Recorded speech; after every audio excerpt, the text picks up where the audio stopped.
In the last 4 years, I've worked directly with over 200 D2C brands inside Klaviyo on the email SMS marketing strategy. And in today's video, I'm going to cover the top 5 mistakes that I continuously see merchants make, and also explain why you need to optimize these steps from the very beginning of your program to maximize ROI and success in your account. So let's get right into it. Number 1 is not optimizing your sending infrastructure when you first start out. Just taking the time to set up a dedicated sending domain and go through the email authentication process will lead to significantly better inbox placement down the line across all the major ISPs, including Gmail, Outlook, Yahoo, AOL, etc. Unfortunately, Klaviyo's default sending infrastructure leaves a lot to be desired, in my opinion.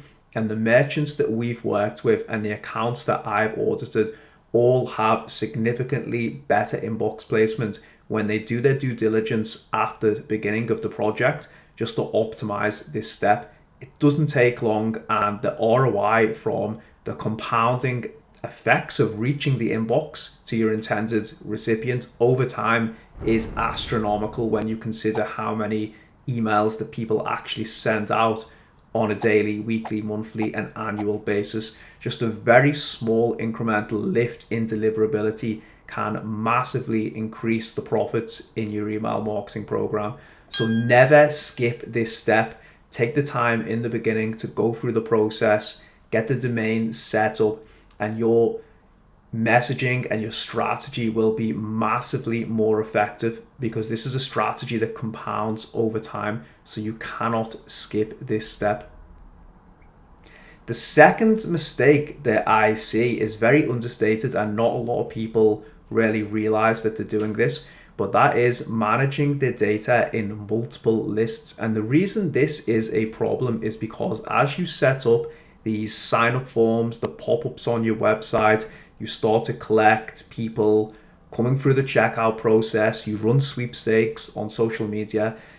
One of the bad habits that I've consistently seen brands make is that they're pooling all this data into several different lists, and they don't end up with this centralized repository of data, and the account tends to break down due to profile duplication, poor deliverability, ineffective segmentation, because the data is just scattered in so many different randomized lists. You really can't manage it effectively. So taking the time at the beginning to set up this core master list and then segment by source is a critical part of email marketing success, because as you start to build things like segmentation, you do cohort analysis, you look at trends in the behavior.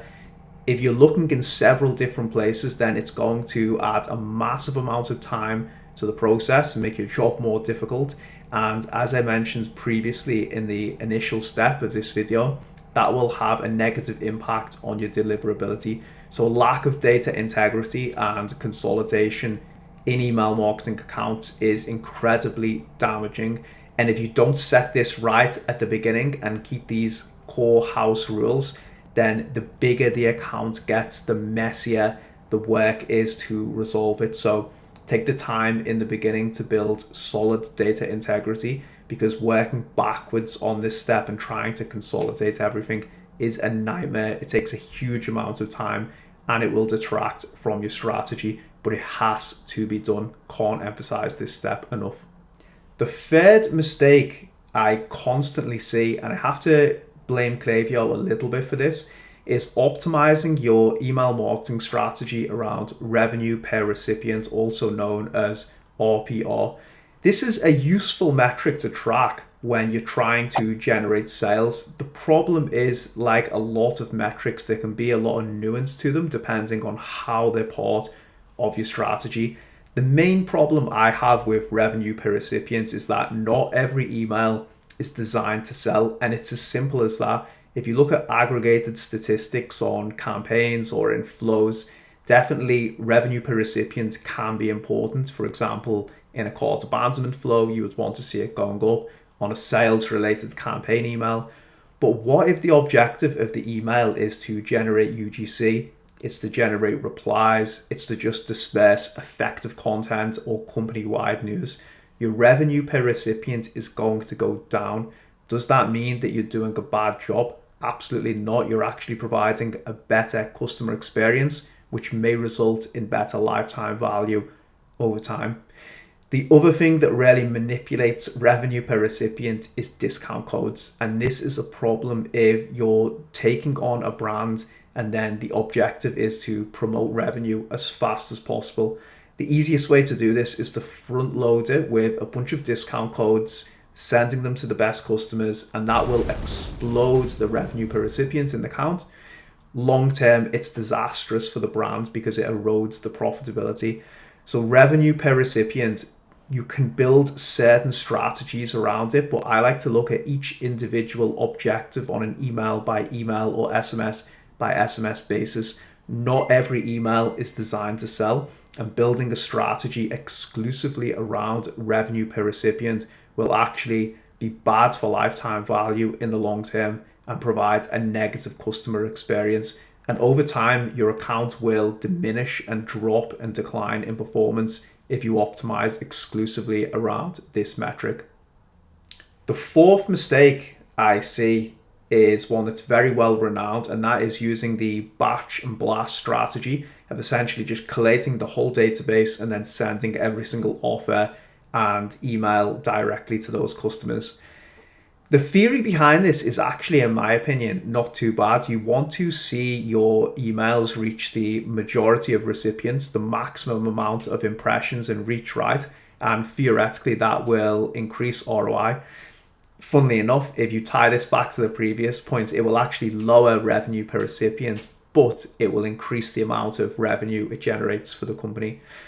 The problem is that we know deliverability, which we talked about in the first step, is tied to sending to engaged recipients, and inbox providers such as Google really value the fact that you're a good sender and you're sending engaging content.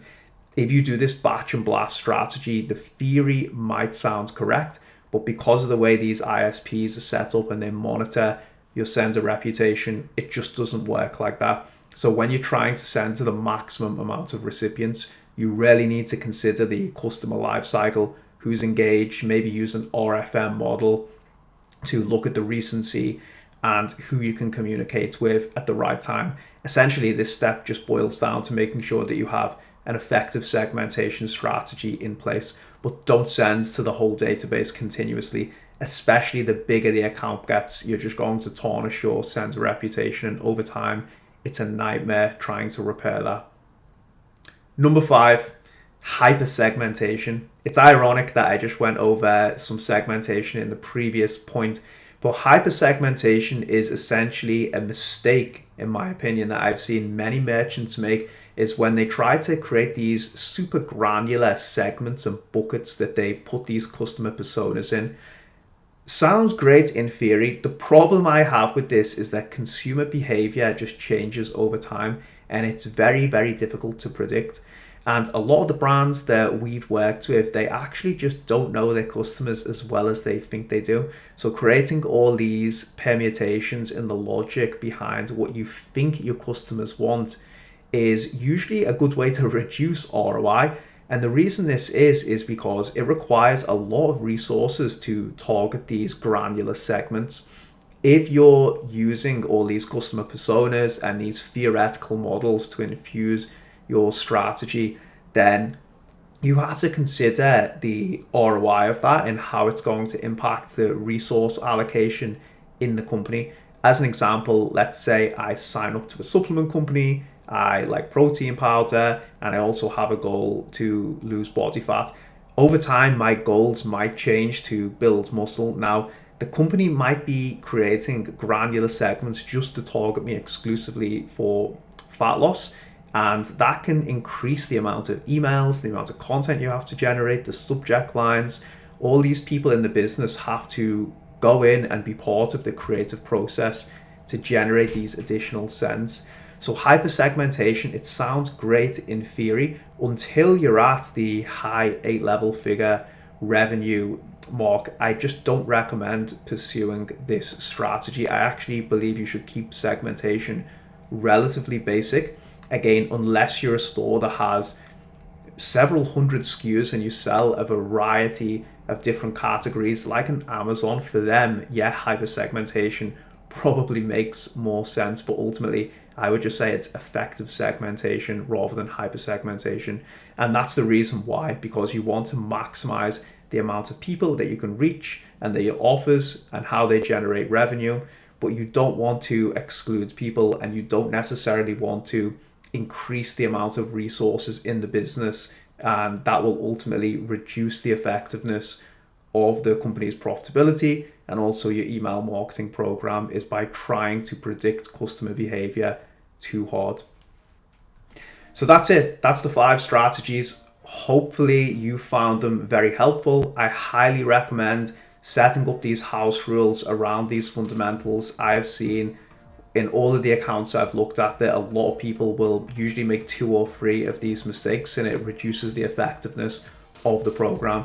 If you have any questions, drop a comment down below. If you like this video, please hit the like button and subscribe, trying to really promote the channel and churn out as many high quality videos as possible. And if you have a subject that you want me to speak about, drop it in the comments below and I'll create a video around it. Thanks for watching, and be sure to subscribe.